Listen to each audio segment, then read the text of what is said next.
Global warming and climate change refer to an increase in average global temperatures. Natural events and human activities are believed to be contributing to an increase in average global temperatures. This is caused primarily by increases in greenhouse gases, such as carbon dioxide. A warming planet thus leads to a change in climate, which can affect weather in various ways, as discussed further below. As explained by the U.S. agency, the National Oceanic and Atmospheric Administration, there are 7 indicators that will be expected to increase in a warming world, and 3 indicators would be expected to decrease. What is greenhouse effect? The term greenhouse is used in conjunction with the phenomenon known as the greenhouse effect. Energy from the sun drives the Earth's weather and climate and hits the Earth's surface. In turn, the Earth radiates energy back into space. Some atmospheric gases trap some of the outgoing energy, retaining heat somewhat like the glass panels of a greenhouse. These gases are therefore known as greenhouse gases.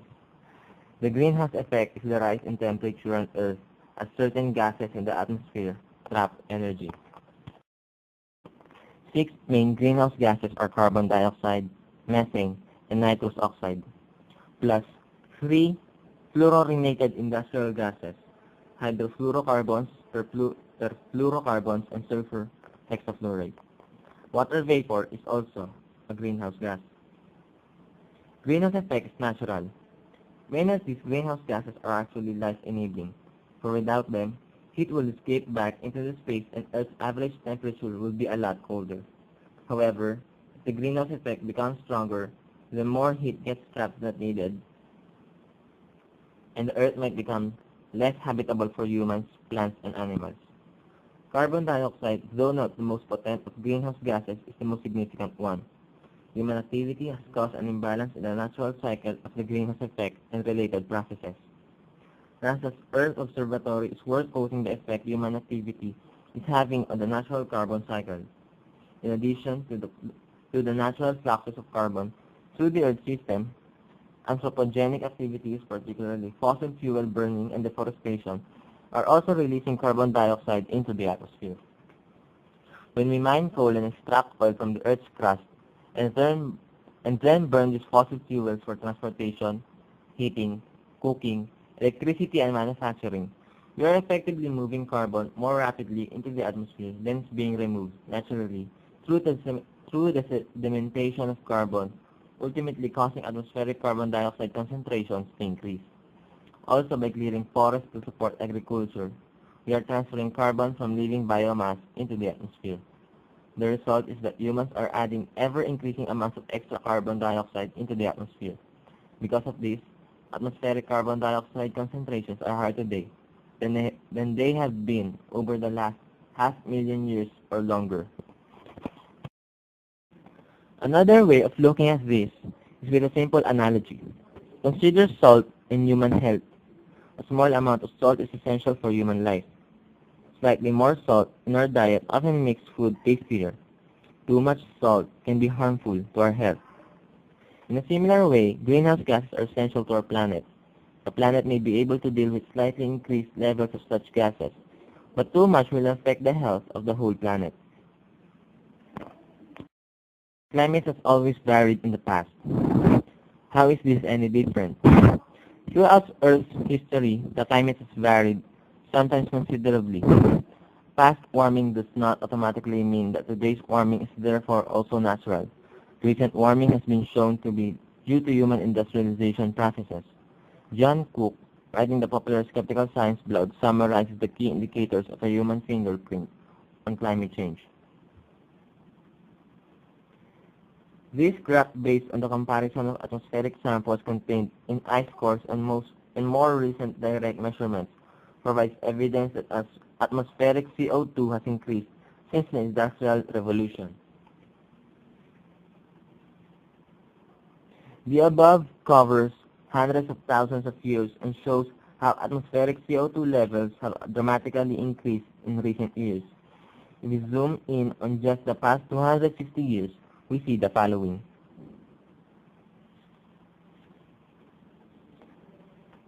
NASA's Goddard Institute of Space Studies tracks atmospheric global temperature climate trends.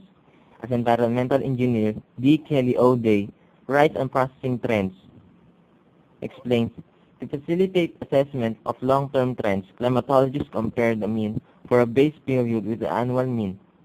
Differences between the annual mean and baseline mean are called anomalies. O'Day produced a chart showing global temperature anomalies between 1800 and 206. Using data from NASA, I updated the chart he provided to include recent update data up to 2011.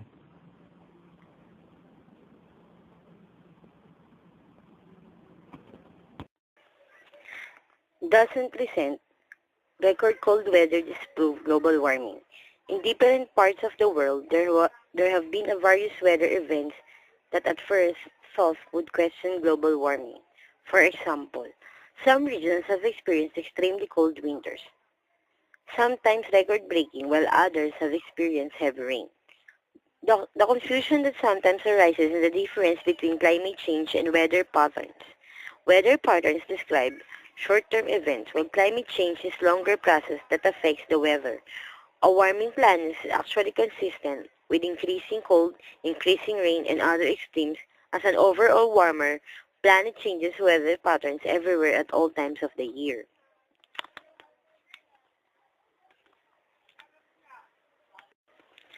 Deck Arndt, head of the Climate Monitoring Branch for the National Climate Data Center in the U.S., explains with an analogy.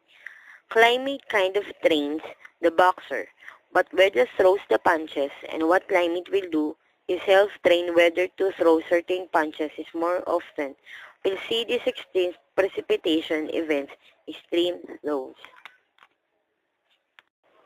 To get an idea of how looking at short-term changes only can lead to a conclusion that global warming has stopped or doesn't exist.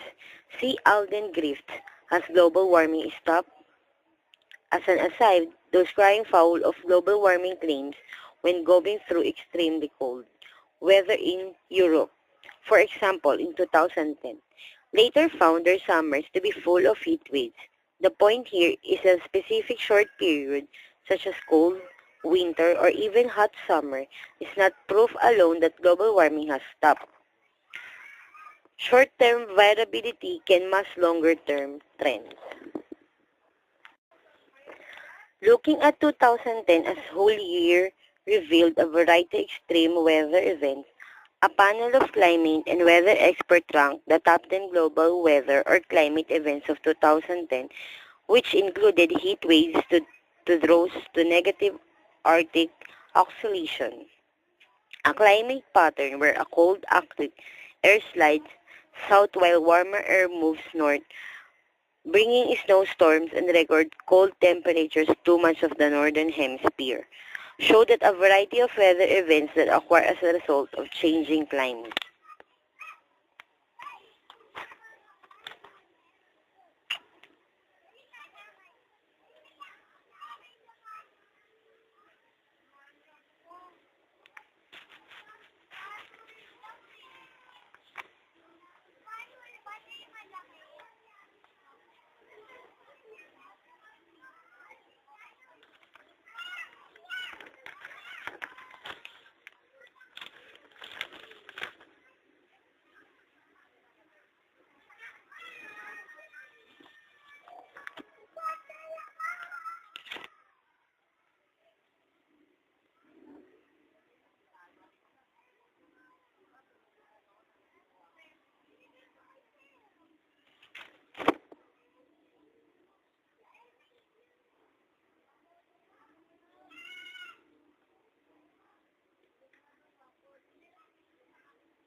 The implication of this further explained with Interpress services.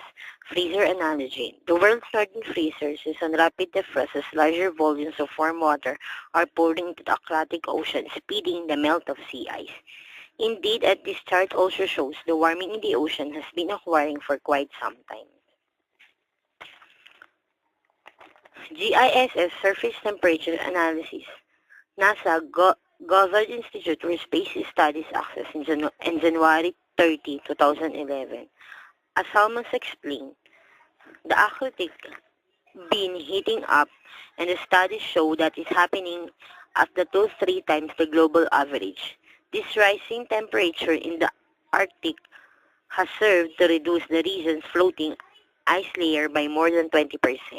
And as you would expect, when the reflective ice and snow layer is stripped away, it leaves a dark blue sea. Now, what does the effect of dark blue sea being exposed to an Arctic area? Well, the ice and the snow layer reflects the majority of the sun rays harmlessly back into space, but the dark blue of the exposed sea absorbs the rays, aiding the heating process.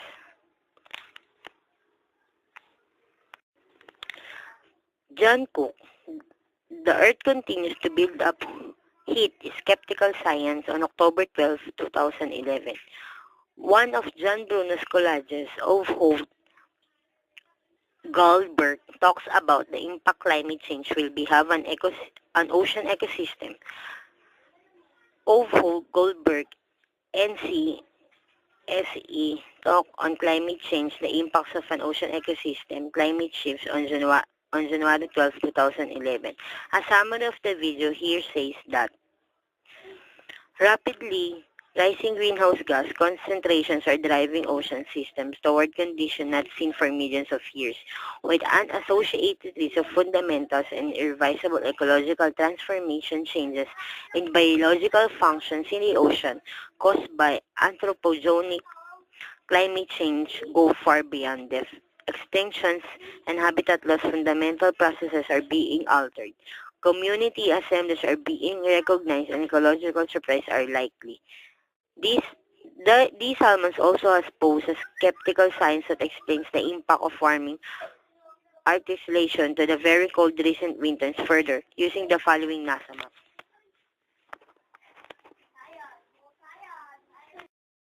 What are the impacts of global warming?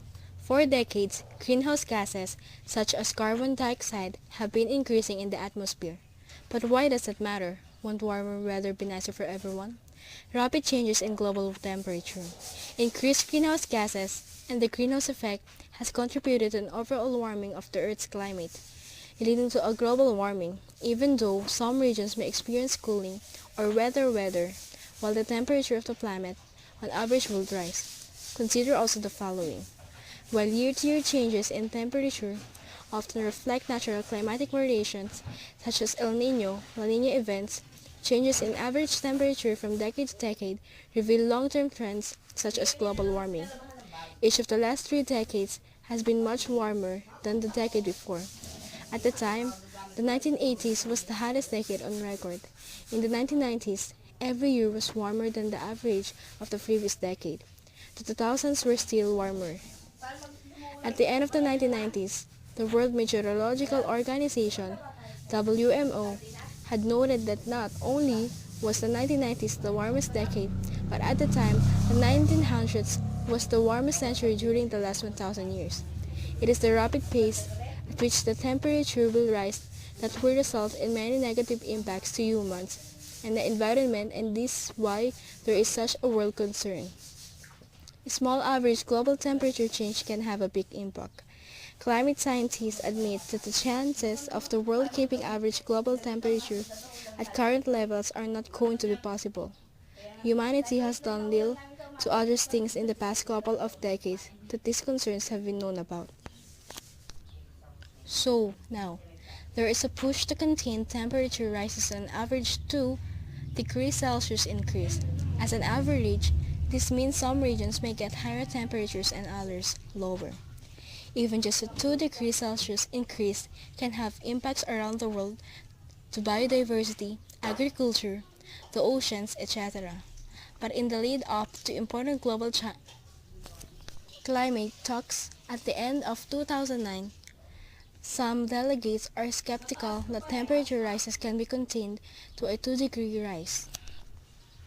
On October 22, 2009, the British government and the UK's Met Office unveiled a new map showing what would happen if we allowed average global temperatures to increase to 4 degrees Celsius above pre-industrial levels, the high end of the UN IPCC projections. The impact of global temperature rise of 4 degrees Celsius, 7 degrees Fahrenheit, UK Met Office, October 22, 2009. In short, we will not be able to cope with a 4 degrees Celsius average increase. As the Met Office noted, the poster shows that a 4-degree average rise will not be spread uniformly across the globe. The land will heat up more quickly than the sea, and the high latitudes, particularly the Arctic, will have larger temperature increases. The average land temperature will be 5.5 degrees above sea levels. Agricultural yields are expected to decrease for all major cereal crops in all major regions of production. Half of all Himalayan glaciers will be significantly reduced by 2050, leading to 23% of the population of China being deprived of the vital dry season glacial melt water source. Extreme weather patterns. Most scientists believe that the warming of the climate will lead to more extreme weather patterns such as more hurricanes and drought, longer spells of dry heat or intense rain. Scientists have pointed out that Northern Europe could be severely affected with colder weather if climate change continues. As the Arctic begins to melt and send fresher waters further south, it will effectively cut off the Gulf Stream that brings warmth from the Gulf of Mexico, keeping countries such as Britain warmer than expected. In South Asia, the Himalayan glaciers could retreat, causing water scarcity in the long run. While many environmental groups have been warning about extreme weather conditions for a few years, the World Meteorological Organization announced in July 2003 that recent scientific assessments indicate that as the global temperatures continue to warm due to climate change, the number of intensity of extreme events might increase. The WMO also notes that new record extreme events occur every year somewhere in the globe, but in recent years, the number of such extremes have been increasing. The WMO limits the definition of the extreme events to high temperatures, low temperatures, and high rainfall amounts and droughts. The UK's independent newspaper described the WMO's announcement as unprecedented and astonishing, because it came from a respected United Nations organization, not an environmental group. Superstorms, mentioned further above, was the concern that more hurricanes could result. The link used was from the environmental organization. The WWF, written back in 1999, in August-September 2004, a wave of severe hurricanes left many Caribbean islands and parts of southeastern United States devastated. In the Caribbean, many lives were lost, and there was immense damage to entire cities. In the U.S., many lives were lost as well. Some of the most expensive damage resulted from the successive hurricanes. Interviewing a biological oceanography professor at Harvard University, IPS notes that the world's oceans are approaching 27 degrees or warmer during the summer. This increases the odds of major storms. When water reaches such temperatures, more of it evaporates, priming hurricane or cyclone formation. Once born, a hurricane needs only warm water to build and maintain its strength and intensity. Furthermore, as emissions of greenhouse gases continue to trap more and more of the sun's energy, the energy has to be dissipated, resulting in stronger storms, more intense precipitation, and higher winds. There is abundant evidence of an unprecedented number of severe weather events in the past decade. Professor of Biological Oceanography at Harvard University James McCartney says, in 1998, hurricane which killed near 20,000 people in Central America and more than 4,000 people died during the disastrous flooding in China. Bangladesh suffered some of its worst floods ever the following year, as did Venezuela. Europe was hit with record floods in 2002 and then a record heat wave in 2003. More recently, Brazil was struck by the first ever recorded hurricane in the South Atlantic last March. Historical weather patterns are becoming less useful for predicting the future conditions because global warming is changing ocean and atmospheric conditions. Ecosystem impacts. With global warming, on the increase in species habitats, on the decreases, the chances for various ecosystems to adapt naturally are diminishing. Many studies have pointed out that the rates of extinction of animal and plant species and the temperature changes around the world since the Industrial Revolution have been significantly different to normal expectations. An analysis of population trends, climate change, increasing pollution, and emerging diseases found that 40% of deaths in the world could be attributed to environmental factors. The ongoing accumulation of greenhouse gases causes increasing global warming. This causes a more extensive destruction of ozone in the polar regions because of accentuated stratospheric cooling. An increase of ozone destruction increases the UV radiation that, combined with higher ocean temperature, causes a reduction of the gigantic carbon dioxide trapping mechanism of the oceanic phytoplankton biomass. This accentuates the warming process. When the warming has reached a certain level, it will release huge amounts of greenhouse gases trapped in the permafrost. This will enhance the global warming and the polar destruction of ozone, and so on. The observed decrease of the thermohaline circulation, warm and cold waters around the world and therefore has an important stabilizing effect on world climate, further aggravates the situation. Rising sea levels. Water expands when heated, and sea levels are expected to rise due to climate change. Rising sea levels will also result as the polar caps begin to melt. Rising sea levels is already affecting many small islands. Rising sea levels will impact many coastlines and a large mass of humanity lives near the coast or by major rivers. Analysis by the World Wildlife Fund has found that many cities are unprepared for climate change effects such as rising sea levels. The three main concepts.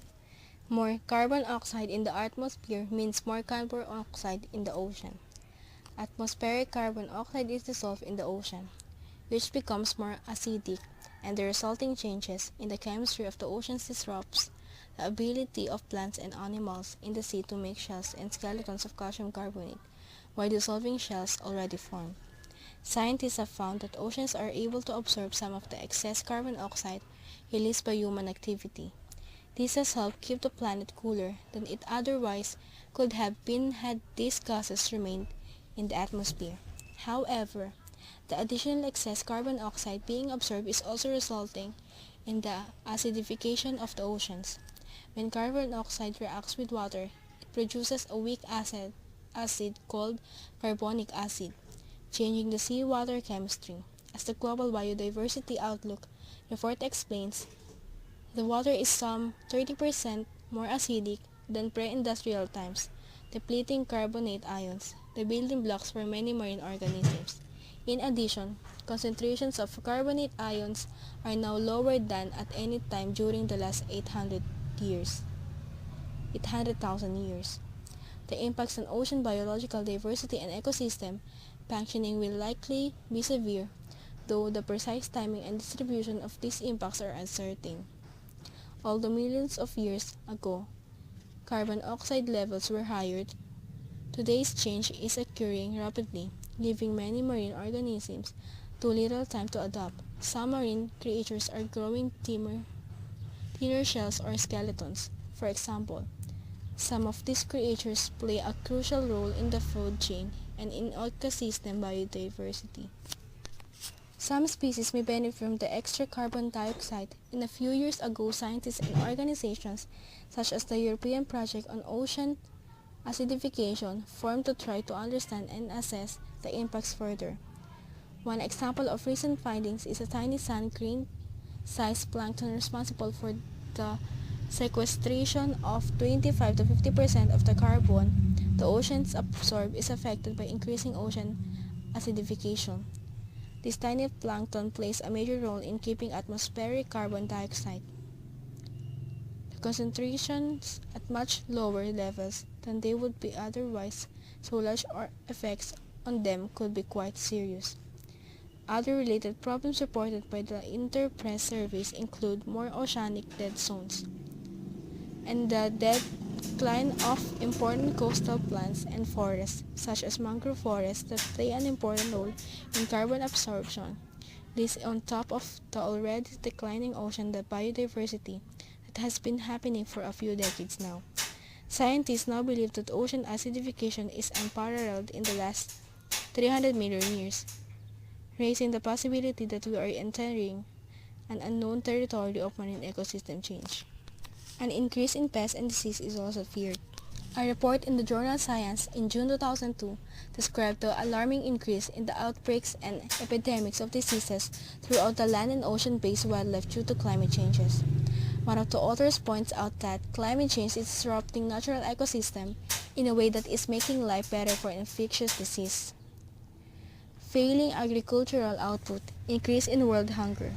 The Guardian summarizes a United Nations warning that 1 in 6 countries in the world face food shortages this year because of severe droughts that could become semi-permanent under climate change. Drought and desertification are starting to spread and intensify in some parts of the world already. Agriculture and livelihoods are already being affected. Failing agriculture in the future have long been predicted. Looking to 2100, scientists who look at projections of global warming's impact on the average temperatures during the growing season fear that rising temperatures will have a significant impact upon crop yields, most noticeably in the tropics and subtropics. While warm weather can often be good for some crops, hotter than average temperatures for the entire season is often not good for plants. This would affect at least half of the world's population that either live in the region or rely on food coming from that region. IRENE, Integrated Regional Information Networks, part of the United Nations, has produced a series of short videos showing how some regions are already being affected by climate change and are trying to adapt as a result. Changing crops, melting glaciers, worsening floods, and creeping deserts. Changing crops. One example is farmers in Nepal finding that cultivating rice isn't as productive as before and are changing to other crops as a result. In some cases, improved agricultural techniques may help, such as rainwater harvesting and drip irrigation. Some also believe genetically modified crops may be essential to deal with changing climates. Yet, there are many other crucial issues that affect agriculture, such as poverty, political, and economic. Women faces brunt of climate change impacts. It is recognized that poorer nations will suffer the worst from climate change, either because of geographical reasons and or because they will have less resources to cope up with the problem. In addition to poor countries, women are likely to suffer the worst, as the United Nations Population Fund explains. Women, particularly those in poor countries, will be affected differently than men. They are among the most vulnerable to climate change, partly because in many countries they make up the larger share of the agricultural workforce, and partly because they tend to have access to fewer income earning opportunities. Women manage households and care for family members, which often limits their mobility and increases their vulnerability to sudden weather-related natural disasters. Drought and erratic rainfall force women to work harder to secure food, water, and energy for their homes. Girls drop out of school to help their mothers with this task.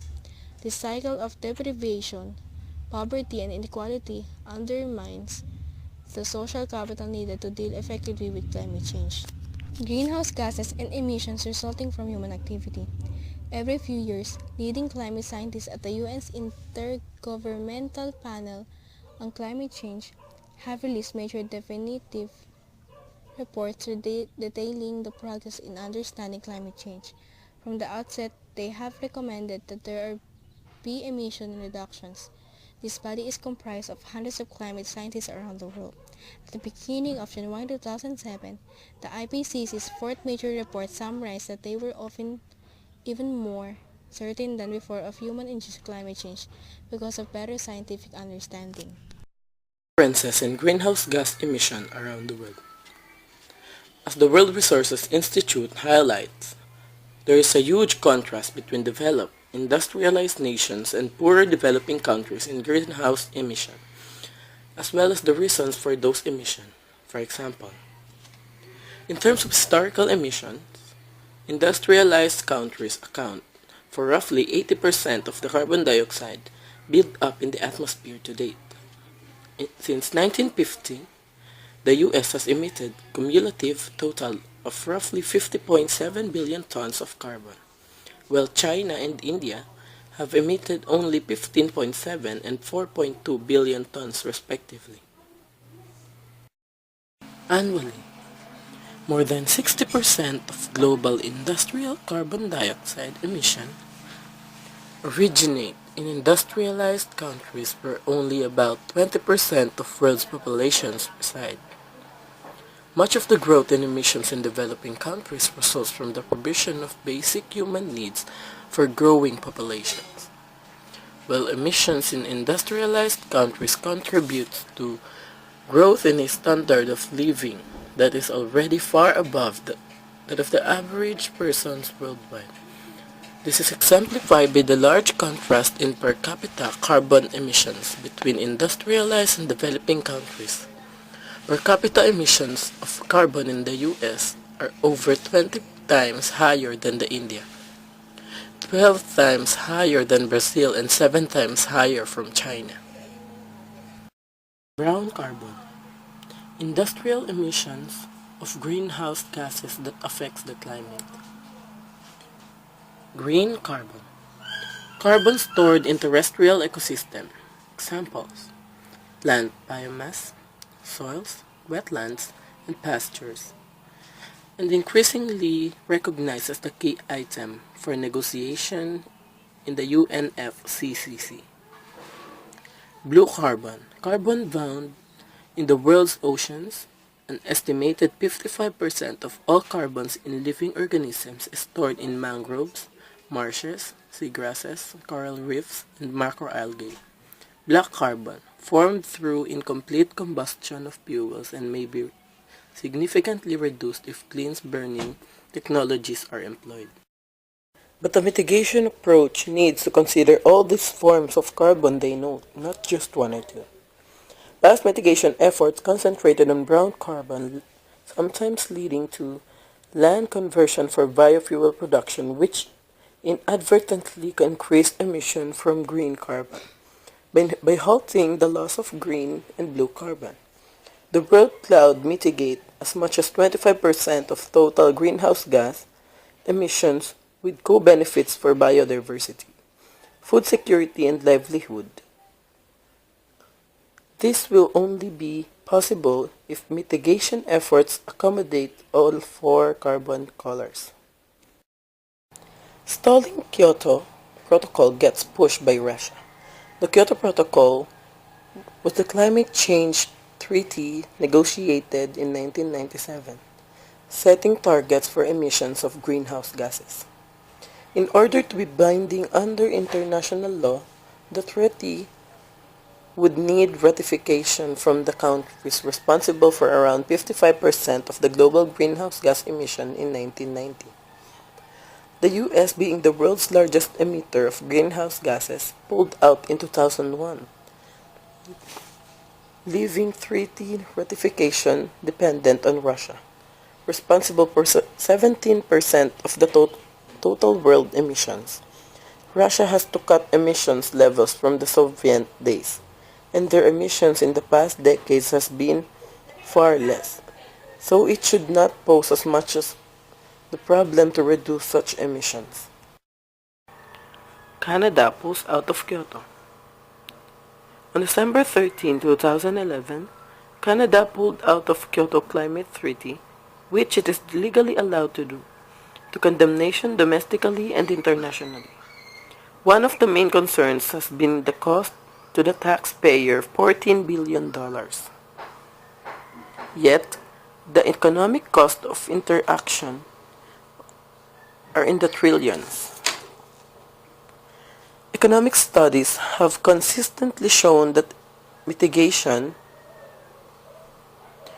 is several times less costly than trying to adapt to climate change. Rich nations have outsourced their carbon emission. Global trade is an important feature of the modern world. The production and global distribution of manufactured products thus form a large portion of the global human carbon emissions. The Kyoto Protocol assigns carbon emissions to countries based on where production takes place rather than where things are consumed.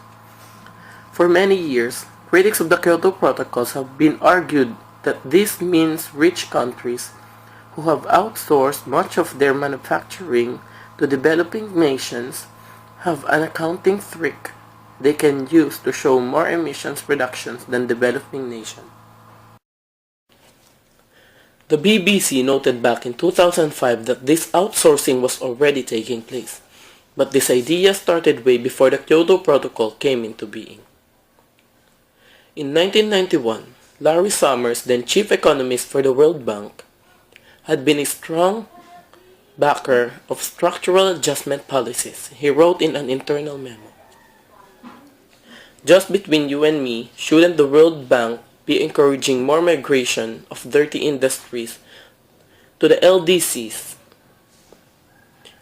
The economic logic behind dumping a load of toxic waste in the lowest wage country is impeccable, and we should face up to that. Underpopulated countries in Africa are vastly underpopulated.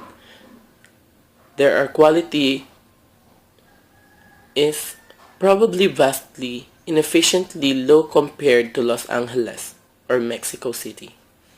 The concern over an agent that causes a 1 in a million change in the odds of prostate cancer is obviously going to be much higher in a country where people survive to get prostate cancer than in a country where under 5 mortality is 200 per thousand." Developing countries affected most. It has been known for some time knowing that developing countries will be affected the most. Reasons vary from lacking sources to cope. Compared to developed nations, immense poverty, regions that many developing countries are in happen to be the ones where severe weather will hit the most.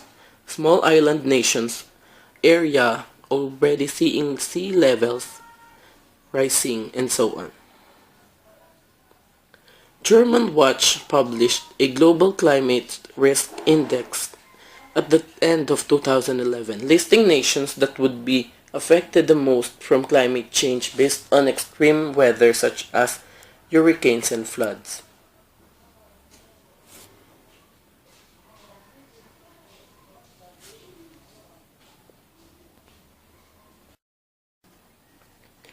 Between 1991 and 2010, they found these were the most affected nations: Bangladesh, Myanmar, Honduras, Nicaragua, Haiti, Vietnam, Dominican Republic, Pakistan, Korea, and Philippines.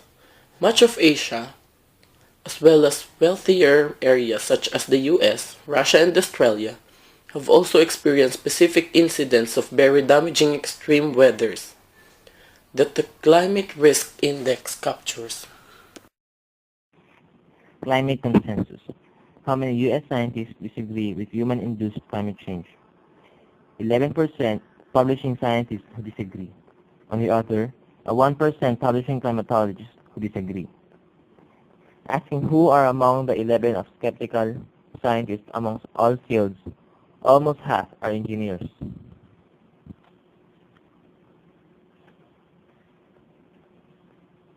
Bush administration accused on silencing its own climate scientists. As revealed towards the end of January 2006, NASA's top climate scientist said NASA and the Bush administration tried to silence him.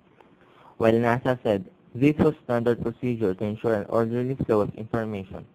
The scientist Dr. James Hansen disagreed, saying that such procedures had already prevented the public from fully grasping recent findings about climate change that point to risk ahead. Dr. Hansen, according to the New York Times reporting this, noted that these were fresh efforts to silencing, because he had said that significant emission cuts could be achieved with existing technologies, particularly in case of motor vehicles, and that without leadership by the United States, climate change will eventually leave the Earth a different planet. Administration's policy is to use voluntary measures to slow, but not reverse. Furthermore, after that speech and the release of data by Dr. Hansen on December 15, showing that 2005 was probably the warmest year in at least a century, officials at the headquarters of the space agency repeatedly phoned public affairs officers, who relayed the warning to Dr. Hansen that there would be the dire consequences if such statements continued.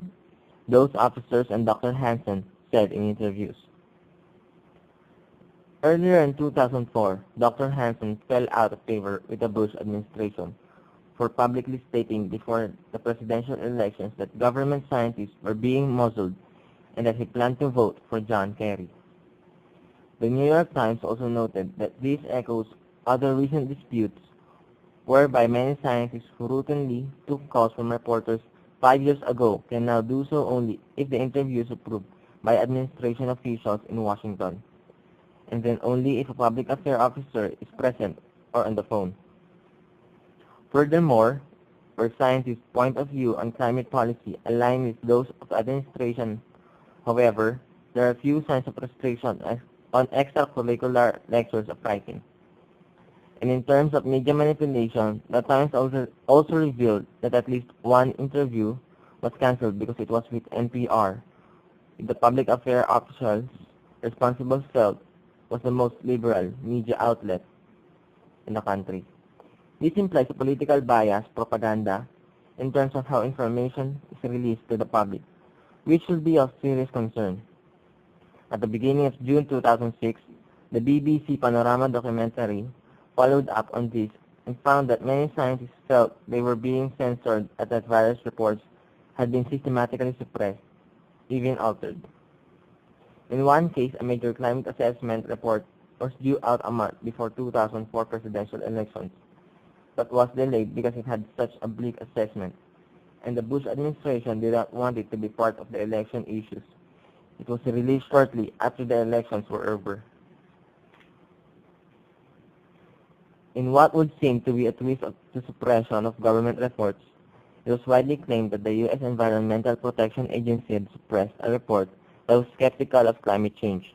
However, it turns out that while the report was written by an employee on EPA time, but on his own initiative and not qualified to do so, and so couldn't be published by the EPA, and therefore was not suppressed.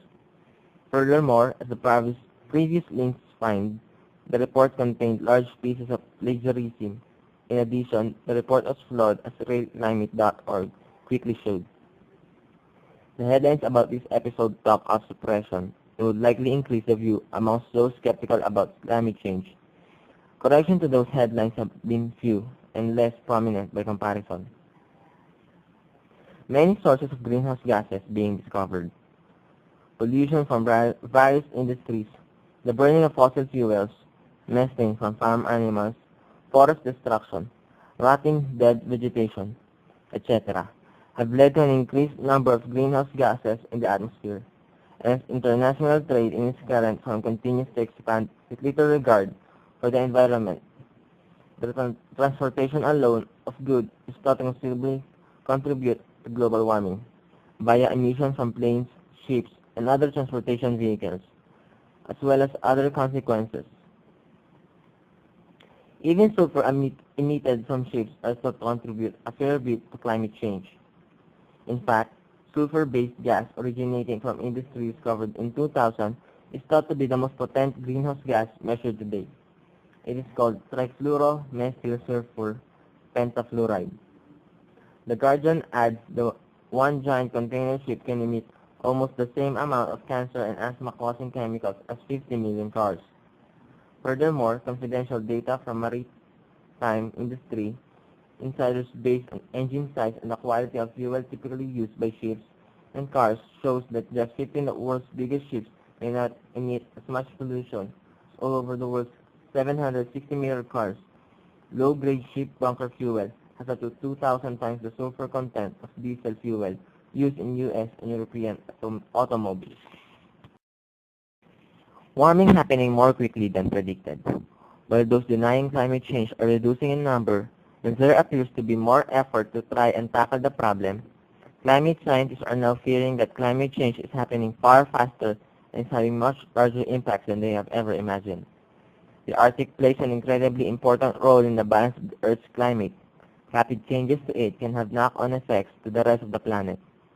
Some describe the Arctic as a canary in the coal mine, referring to how canary birds used to be taken deep down coal mines. They die, it implied oxygen levels were low and signaled mine workers to get out.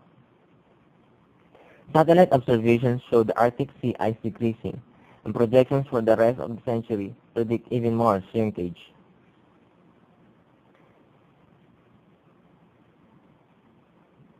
Note, the ice in the Arctic does thaw and refreeze each year, but it is that pattern which has changed a lot in recent years as shown by this graph. The extent of floating sea ice in the Arctic Ocean as measured at its annual minimum in September showed a steady decline between 1980 and 2009. It is also important to note that loss of sea ice has implications on biodiversity beyond the Arctic. As a global biodiversity outlook report also summarizes, bright white ice reflects sunlight. When it is replaced by darker water, the ocean and the air heat much faster, a feedback that accelerates ice melts and heating of surface air inland, which resultant loss of tundra. Less sea ice leads to change in seawater temperature and salinity, leading to changes in primary productivity and species composition of plankton and fish, as well as large-scale changes in ocean circulation, affecting biodiversity well beyond the Arctic. The Arctic reflects much sunlight back into space, helping keep Earth temperate. More melting will result in less reflection and even more heating being absorbed by the Earth.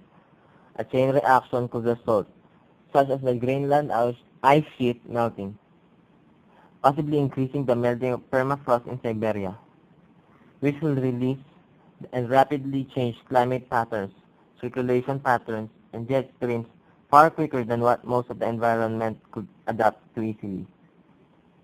Older members of the indigenous Inuit people describe how weather patterns have shifted and changed in recent many years, while they also face challenges to their way of life in the form of increased commercial interest in the Arctic region. This combination of environmental and economic factors put indigenous populations way at a crossroads at this documentary from Explore. Arctic Change at the Top of the World, Explore.org, September 2007. Follow link for transcript and more information. For decades, scientists and environmentalists have warned that the way we are using Earth's resources is not sustainable. Alternative technologies have been called for repeatedly, seemingly upon deaf ears. In the past, some companies and industries have pushed back on the environmental programs in order to increase profits or to survive in a tough business world. It has perhaps taken out a decade or so, and a severe enough global financial crisis that has hit the heart of this way of thinking. To change this mentally, is that too late or will it be okay? Economists talk of the price signal that is fundamental to capitalism, the ability for prices to increase, to indicate when a resource is becoming scarcer. At such a time, capitalism and the market will mobilize automatically to address this by looking for ways to bring down costs. As a result, resources are supposed infinitely. For example, if energy costs go up, businesses will look for a way to minimize such costs for themselves. And it is in such a time that alternatives come about and our existing resources last longer because they are used for efficiency. Running out of resources should therefore be averted. Our convenient, inefficient pumping of greenhouse gases into the environment without factoring the enormous cost of the climate already begins to change, and perhaps an example where price signals may come too late, or at a time when there is already significant impact to many people. Resources that could be available for indefinitely become infinite because of our inability or unwillingness to change. The subsequent pages on this site look at the political issues around tackling climate change.